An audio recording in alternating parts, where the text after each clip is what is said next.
Ahora vamos a retomar aire de apertura y como les contábamos hace un ratito, tenemos grabada una notita de Santiago, de la gente de Nassini, que nos va a contar un poco qué opinión tienen y cómo está evolucionando esta última medida que dio el gobierno y el ministro Massa del dólar soja, ¿no? 2.0. 2.0 porque es la segunda versión, digamos, recargado.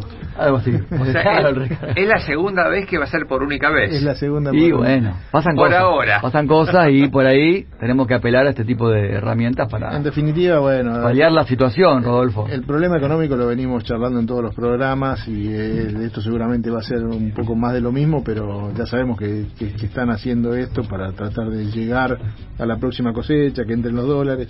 Sí, y transitar esta sequía que es enorme y que hay una merma importante en la producción de trigo. Sí, lo que están haciendo ahora con este dólar es adelantar un poco los dólares que iban ya a entrar, ¿no? Porque son los dólares de la cosecha anterior, sí. Que bueno, los retiene el campo, no por malo, sino porque va cuotificando el momento que consigue. A demanda, requerimiento. Requerimiento que necesitan, van vendiendo. Y tratar de defender la mejor posición posible de los productores. Claro, si el gobierno te ofrece un extra del 40%, seguro que te lo adelanto. Sí. Si no, espero a que... Hay una escucha activa y ante la atracción de una medida, bueno, la gente decide. La gran pregunta es qué negocio es vender a 2.30 y comprar a 2.70, ¿no? Claro.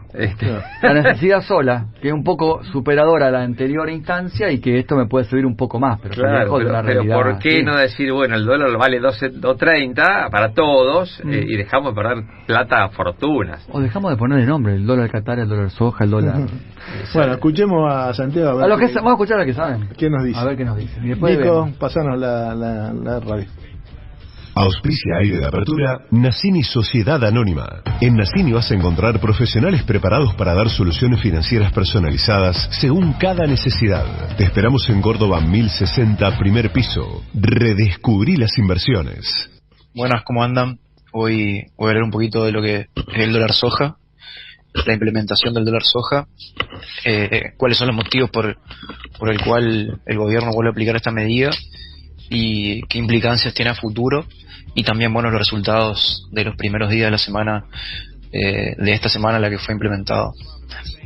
Bueno, para poner en sintonía un poco, finalmente el viernes a última hora se confirmó la implementación de el dólar soja 2.0, como se decía en el mercado, que consiste básicamente en que el complejo sojero, o sea los exportadores de poroto y derivados industriales, van a poder liquidar a un tipo de cambio diferencial de 230 pesos a partir de ese viernes hasta el 31 del 12.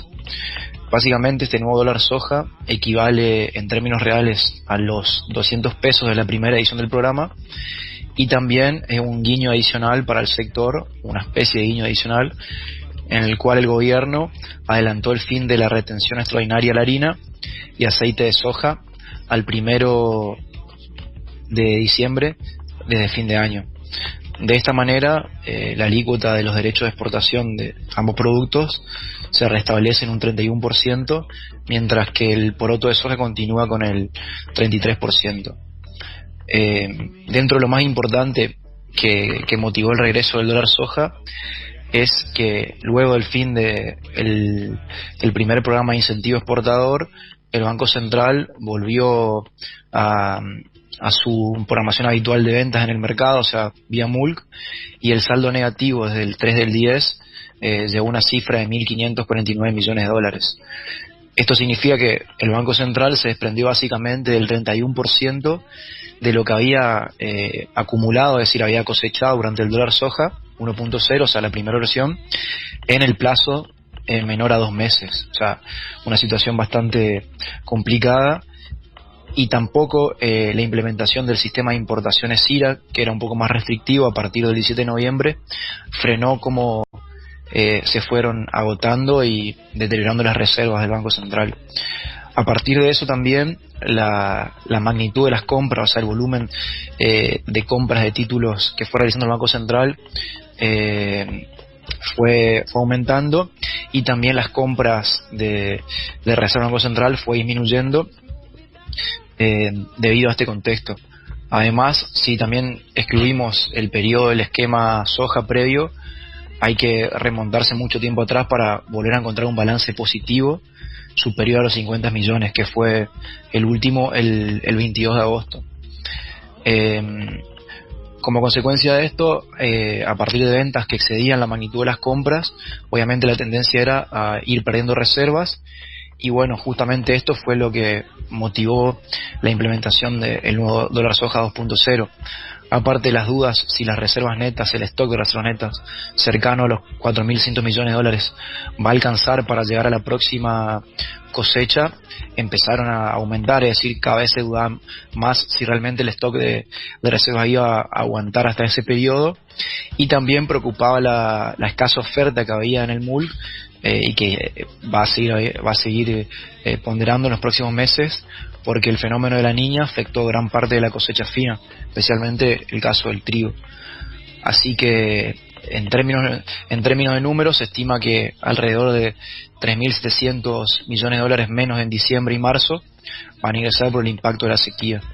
Entonces todo este contexto fue como obligando al gobierno a tratar de implementar este nuevo dólar soja 2.0, que por propias palabras de ellos habían dicho que era excepcional. Entonces este nuevo dólar soja va a servir como un puente hasta la próxima cosecha gruesa. Si bien es un mecanismo de corto plazo, va a favorecer durante este periodo de escasez.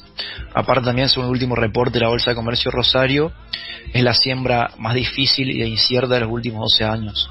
Y como peor situación, o sea, como agravante, hasta fin de año no se espera grandes lluvias, por lo que el panorama, el escenario es bastante delicado.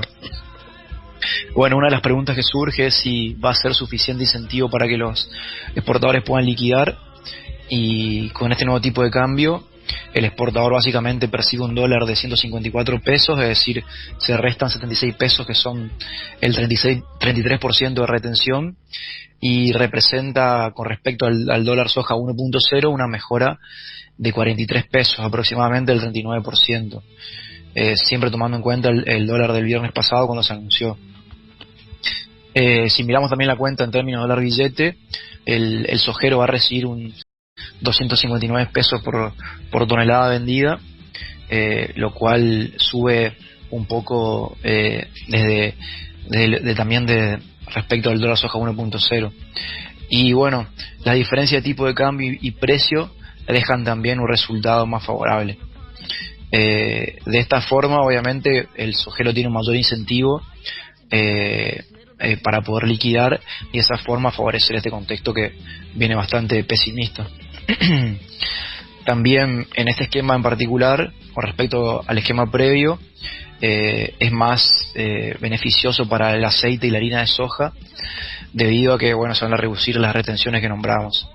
Y bueno, ¿cómo impacta esto en la liquidación? Y básicamente el ingreso percibido de los productores va a incentivar a acelerar la liquidación, obviamente, y si consideramos que esto se había derrumbado a mínimos tras el fin del dólar soja 1.0.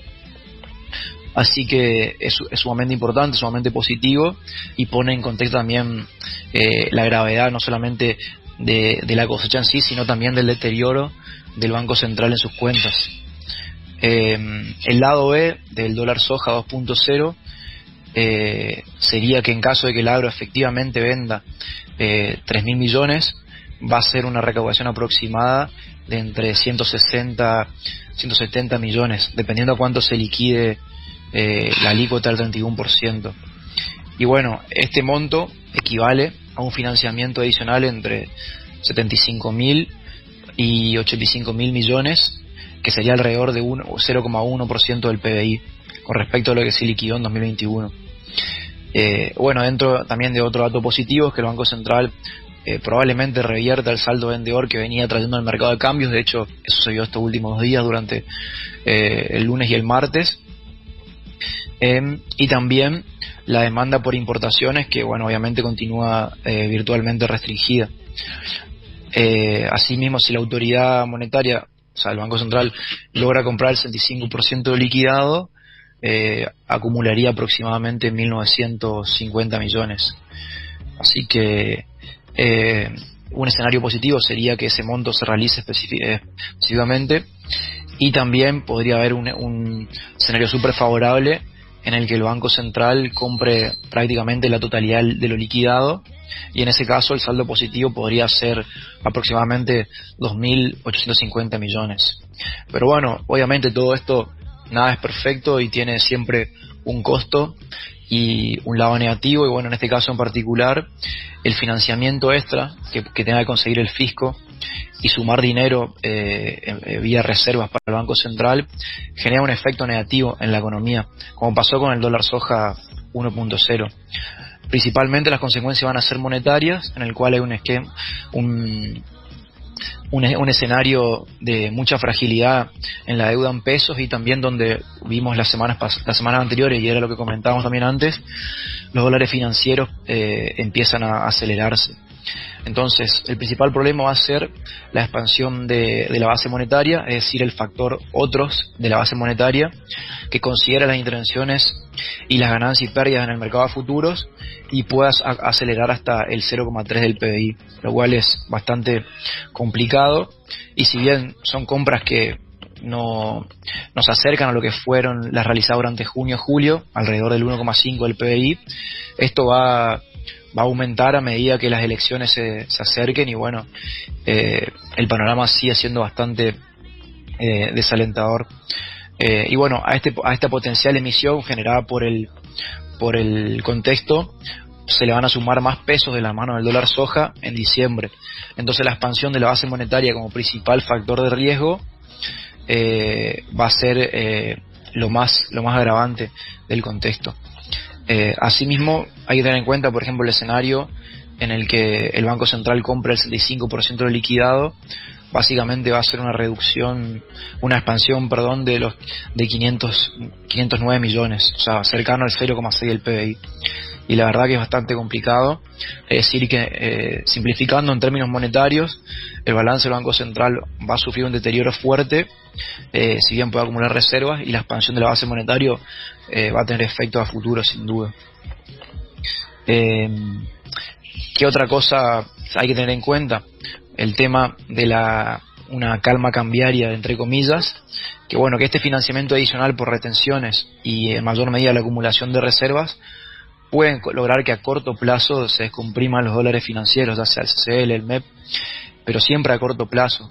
Si vemos que la última escalada del CCL, que pasó de los 302 a los 310 y llegar alrededor de los 330, por fundamentos, o sea, sobre todo por el M3, o sea, los fundamentos de los agregados monetarios, el dólar CCL tiene bastante recorrido y un equilibrio estaría cercano a los 364. Pero bueno, en este contexto y con el nuevo dólar soja, pues puede ser que tanto el dólar CCL como el MEP se mantengan digamos planchados en el corto plazo, pero bueno, siempre, como digo, es una mirada muy cortoplacista y puede generar efectos adversos a futuro. Bueno, después, ¿qué conclusiones se puede sacar de esto? Como decíamos, por ahí es una medida muy a corto plazo, o sea, más para hoy que para mañana, que para el futuro, y esto demuestra cómo fue la primera versión del dólar soja. La realidad es que no es más que otra cosa que un parche temporal para poder saldar estos desequilibrios que tiene hoy el Banco Central, pero sin resolver los problemas de fondo, como puede ser un ajuste fiscal fuerte, y también que puedan empezar a alinear las expectativas a futuro.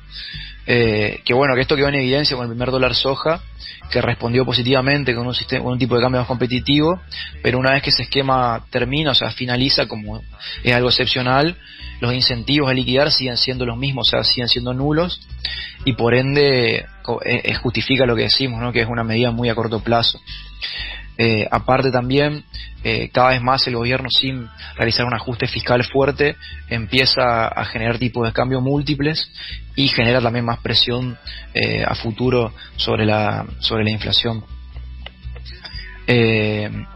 Básicamente, posterior al dólar soja, hay cada vez menos incentivos para liquidar, y si bien genera comprar más tiempo a futuro, sigue siendo el panorama bastante complicado, sobre todo con el escenario de elecciones durante 2023. Aparte, si consideramos que el gobierno, como lo ha mencionado públicamente, hace todo lo posible para poder evitar una devaluación fuerte del dólar oficial, esto se ve reflejado, como decía, en la aparición de tipos de cambios múltiples y también en el endurecimiento de los controles cambiarios, sobre todo, por ejemplo, la implementación del sistema CIRA, van demostrando cómo están tan deterioradas las variables. Así que, en ese contexto, hoy la realidad es que el mercado redujo su apetito por lo que es la cobertura cambiaria, porque considera que bueno, que en el corto plazo los tipos de cambios y un salto fuerte del FX no se van a producir, y van a estar atentos lógicamente a cuando finalice el dólar soja y probablemente se replique un contexto similar al que pasó post dólar soja 1.0. Así que bueno, espero que sea claro y bueno, siempre dispuesto para cualquier pregunta. Bueno, ahí tuvimos el comentario del dólar soja, como lo estaba viendo la gente de Nassini. De cara de los especialistas, ¿no? Sí,